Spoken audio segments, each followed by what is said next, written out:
Hey folks, Jim Thomas here, Fitness Management and Consulting, and I appreciate you being here at the channel today. And for those of you that have not yet done so, please consider hitting that subscribe button. And if you enjoy the content that's provided and you find it beneficial, please hit that like button as well. Now, our topic for you today, it's proven methods to fix your gym. Proven methods to fix your gym. And as we're doing this recording, we're about a week away or a week or so away from the first of the year. This is a great opportunity for clubs really to get the year started right and to really start growing their sales and growing their business. So listen to our tips. We got several of them for you. We're well into the 30s here, I think. Okay, so hang in there with us. Take some good notes. Re-listen to this over and over. And pick which ones are you doing well, which ones are you not, and let's start chipping away at this a little bit, okay? So with that said, let's go ahead and get started. And so number one on our list is, get in the reinvention mindset, okay? Get in the reinvention mindset. And what I mean by this is you start kind of planning and, what's that future going to look like. Be open to making changes on how you do business. And I'm not necessarily referring to changes that are kind of mandated on you like have been in 2020, but be open to making changes in your business because you want to continually, innovate. You want to continually get better. You do not want to continue to stay the same. So be open to making changes, get in that reinventing mindset. That's number one. Number two is hire yourself some help. Okay, depending on where you're at, with your gym, don't try to do every single thing yourself. Hire some staff. And if you're not sure, what should you do, what should you not do, if you're working with a budget, doing a pro forma budget, depending on the model that you're running, your payroll could be 36 to 40%.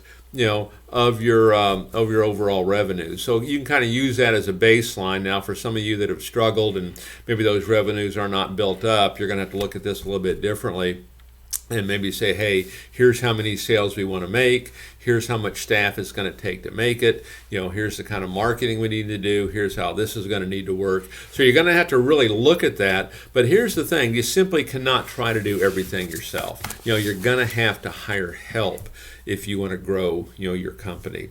Number three, develop an onboarding process. So when you're hiring your staff, whether it's front desk, it's sales, it's management staff, it's trainers, get yourself an onboarding process. The better job that you do of onboarding, the better job you do of getting your staffers prepared for that first day on the job, the better they're going to do, the longer they're going to stay with you, the better it's going to, grow your brand. It's going to have a marvelous impact on retention. I think one of the biggest frustrations of so many managers and owners is that constant churn amongst personnel. And I would say the biggest reason for that is we try to kind of do the training, by the seat of our pants a little bit, on the job training. Have an onboarding process that gets your people ready to go from the moment that they walk in. Next on our list is you want to establish a company culture. Okay, and the question you have to ask yourself here is, what's the environment, that you want for your employees? What's the environment that you want for your employees? And I can say this, just from a managerial standpoint, what most employees really like is they like consistency. They like to know what to expect. They like to know how you're going to react. They like to know that, hey, they can come talk to you, and it's a kind of a safe environment. But decide, what kind of company culture do you want? So again, take some good notes on this. Where are you at with this right now? Have we thought about some of these things? Number five, develop your leadership style. What kind of leadership style do you have? What leadership style works best for you? And I would go back for myself, back when I first started managing and knowing nothing about it, okay, is I thought, well, I'm just going to do what the previous guy did. Okay, even though he's not there anymore and I am, got to be a reason for that, right? But I thought, I don't really know what to do. I'm going to do what he did. And boy, we didn't do well at all. And I remember thinking, oh boy, if I don't get things changed here, I might not be around too long. And I said, you know what, I'm just going to be me. I'm going to do what I think's right, how I think it's right, and I'm going to go for it. And that's what I did. And I changed my leadership style. Now, I don't use that same leadership style today. I had to change. I was a little too heavy-handed, but I developed my own style. I did what I had to do to make sure that it worked, and ultimately that's what you need to do. And this stuff will change over time, but develop your own leadership style. Number 6, look for advisors. Look for advisors that can help you. And what you're looking for here, you're looking for confidential sounding boards. You're looking for folks that have been through this before. Whether it's consultants, folks like myself, whether it's accountants, it's attorneys, could even potentially be other industries maybe. But what you want is folks that have been there, that you can talk to them, confidentially, and they truly have your best interest at heart. It's truly that trusted partner, kind of mindset. Next on our list is you want to own your money management. Own your money management. Know where you're at.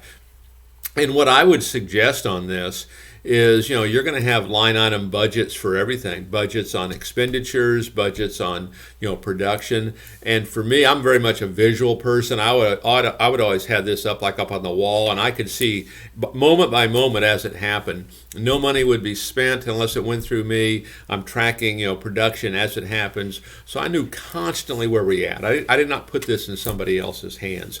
So own your own money management in your gym. Now, next on our list is, tighten up your accounting. Tighten up your accounting. And here's what I mean by this. I talk to a lot of clubs, and again, talking about clubs that we're trying to get them fixed, is when will we see P&Ls? And it could be 2 months after the fact. And I want to see these P&Ls, 5 to 10 days as soon as that month closes. I want to see them immediately. Now, in most cases, if I'm managing everything properly, I'm probably going to know what's there, but I don't want any surprises, and I want to get these now, okay? And even with the accounting, I'll ask folks, well, hey, how did last month go? They say, well, I won't know until I get the P&Ls. A, they don't get the P&Ls until 2 months. That's not going to work. But B, if you're really owning this, you should have a pretty good idea anyway. But make sure you're getting those P&Ls timely so you know exactly what's happening and exactly what's going on. Okay. Number 9 on our list here, get on top of your taxes. Know what your tax situations are. I'll give you one example. We had a client a few years back. They had, I think their property taxes came due into March or 1st of April. They owned the building, and the property taxes came due. And we actually set up like an annual fee, for that club, an annual fee. That annual fee debited on the 1st of April. And the real purpose of that annual fee is so that it covered their property tax. We didn't want to have to be scrambling. If for any reason we had a slower first quarter than we anticipated, if we lost key personnel, something like this happened, we want to make sure that we had everything in place. And so we just scheduled the annual fee to come out the 1st of April. That way property taxes were taken care of and we could continue focusing on doing our business. Next on our list is consider funding options. Consider funding options.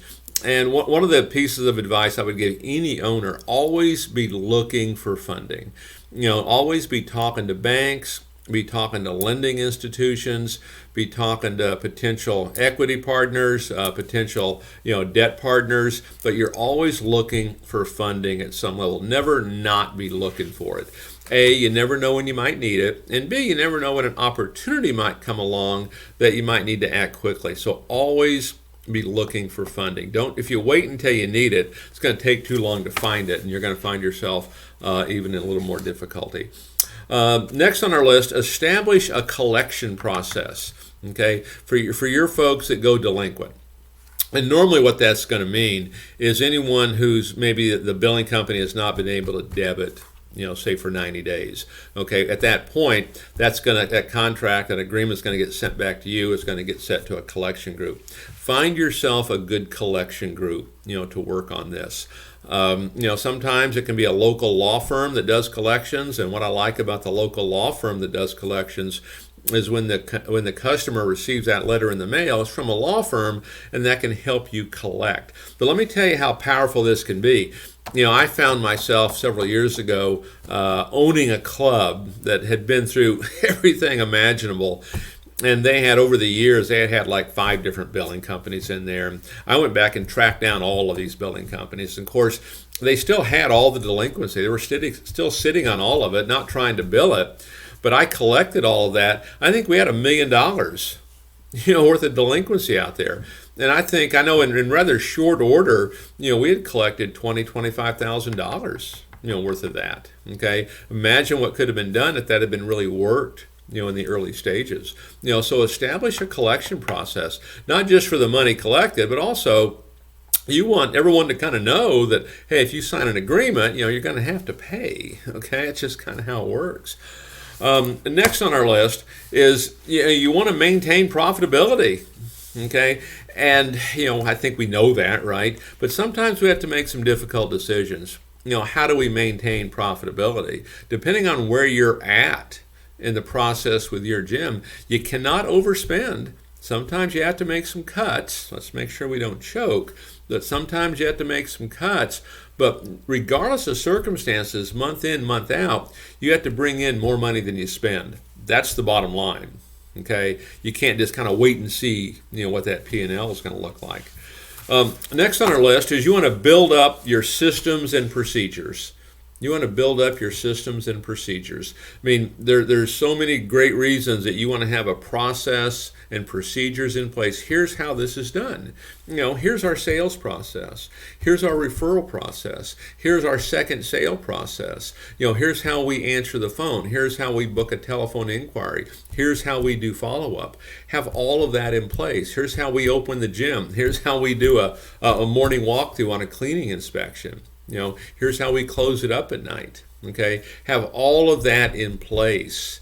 Have a policies and procedures manual of how you do this. Okay, and this would be a good time to mention, if you check the link below, we are still offering a complimentary strategy session for 45 minutes. Click that link. If it's full, be sure to check back, and some of those seats will open back up.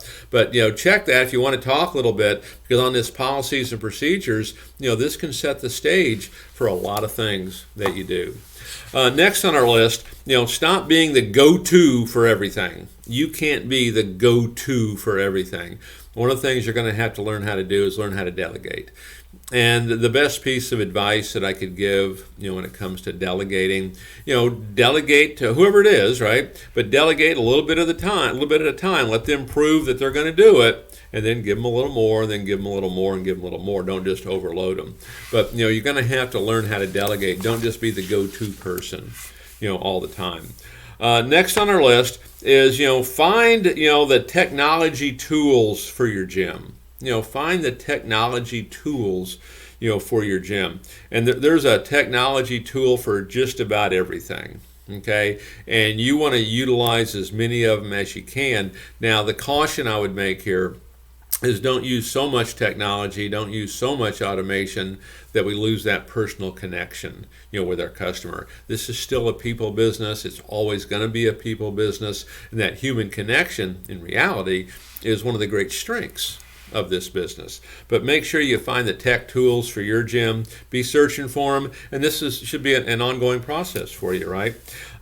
You want to stay on the cutting edge of technology. Stay on the cutting edge of what it can do. And cutting edge means a little bit something different for everybody.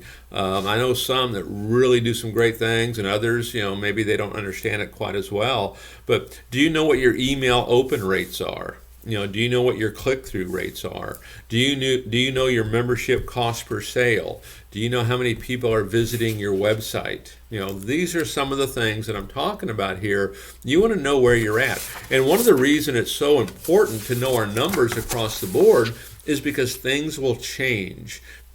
And when we monitor these numbers and we know this data, we can adapt to that, we can adjust to that, and we can manage, based on those objectives. Okay, and with that said, kind of goes into our next tip here for you is measure what's going on in your gym. Measure what's going on. These are your KPIs. These are your key performance indicators. Do you know how many phone inquiries are you getting a day? How many of them have you booked?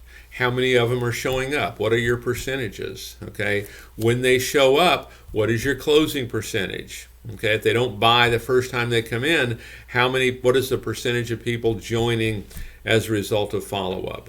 Okay, what's it costing you to get a phone inquiry? What's it costing you to get someone to show up? What's it costing you to get a sale? Understand all of this. Okay, the more you understand this, the better decisions you're going to be able to make, to help keep your gym on track. Next on our list is know why your customers buy from you. Why did they choose you? Okay, each individual salesperson, that's listening to this, why should someone buy from you? Why do they choose to buy from you? Okay, is it your attitude? Is it your enthusiasm? Is it because, hey, your reputation as someone who really follows up and keeps people at top of mind and keeps them coming back in? But know why your customers buy. Take some surveys. Go out and ask them. I used to ask customers all the time, members on the workout floor, hey, what made you join? Why'd you join here? Plenty of options. You chose it. You chose us. Why? Maybe it's money. Maybe it's friendliness. Maybe they're comfortable. Find out what it is, because you can market this, to others. Focus on member satisfaction. Focus on member satisfaction. Okay. I guess the first thing that comes to mind on that is, when people, if they have a complaint or they have a question, let's get it satisfied quick. Let's get a complete customer service logbook and a complete strategy on how to handle that. Customer satisfaction. If they're not using the gym, let's make sure we're pulling member usage reports. First thing every morning, members that have used your gym, 4 times or less the last 30 days. Let's work to keep them involved. We want a high level of member satisfaction, because when you start looking at it from a financial standpoint, the first goal, we want new business, but first things first, we want to keep the ones we already have, and let's do that by focusing on a high level of member satisfaction and really looking toward creating what I would call, customer loyalty. Number 20, claim your niche. What's your niche? What's your niche in the industry? What niche are you serving? Claim it, promote it, market it, let people know what that is. Okay. Next on our list, identify your unique selling position. Differentiation, right? You've heard me talk about it on other training sessions that we've done, but identify your unique selling position. What makes you unique? What are you doing in your marketplace that nobody else is doing? If you're a salesperson, what's unique about you? Why should I join with you? Why should I join your club? What are you doing that's so different than everybody else? Make sure we define it. And don't just say what everybody else says. Oh, we're friendly. We give great service. We're the cleanest club in town. Whether it's true or not, probably everybody's saying that. What can you quantify that really makes you different? This is a big one, because when you would really accomplish this one, boy, you expand your audience, and you up the price that you can charge. There's a lot of great things that happen in there. Okay. Next is you want to assess if what you're selling, your services, your products, you want to assess if they are still relevant. Is this still what people want? Okay. Make sure your classes are up to date. Okay, make sure your workout programs are current. Make sure the colors of your gym and how you're relating to people is relevant. Okay, but you want to do a complete assessment. Is what you're doing still relevant in your marketplace? Sometimes things can pass us by if we're not careful. Okay, so go back and do an assessment on that. Okay, consider if your niche, whatever niche that you're in, does it need updating? Does this need to be updated? I know a lot of the boutiques out there, a lot of the boutiques that we work with, they're updating. Instead of having the one module, they're updating and they're going to 2 and even 3 modules in there to create more variety, to lessen the injury load a little bit from that repetitive use. And so they're updating that. Sometimes it's it's the equipment maybe needs to be updated, but consider whether or not your niche needs to be updated. Okay, ask yourself this question: is it time for a brand refresh? Is it time for a brand refresh? And your brand, okay, your brand. And the way I would look at that is your brand it's how people think of you. When they mention your name, your gym, your company, what do they think? That's what your brand is. Is it in need of a refresh? And the truth is, we're probably always should be doing this. These are good things to do, like right now, as we head into the first of the year, to really prepare ourselves, but stay on top of this. Do we need to do a refresh on our brand? Probably yes, no matter who we are, right? Next, are we doing mobile marketing? Are we doing mobile marketing? If we're not, we should be. This is not only the wave of the future. It's here. It's been here. And make sure we're doing mobile marketing. And as with any kind of marketing that we do, our whole focus is we want to get known by everybody. The biggest problem that so many small businesses have is nobody knows who we are, and those that do, they don't have us at top of mind. So get your mobile marketing in place. Next on our list is our social media marketing. Is it working? Is our social media marketing working? Okay, and this gets back a little bit. You can tie this into your key performance indicators. How are we monitoring this? What's our cost per click? What's our cost per lead? What's our cost per appointment? What's our cost per show? What's our cost per sale? Really understand this. You can be making sales, but are they too expensive?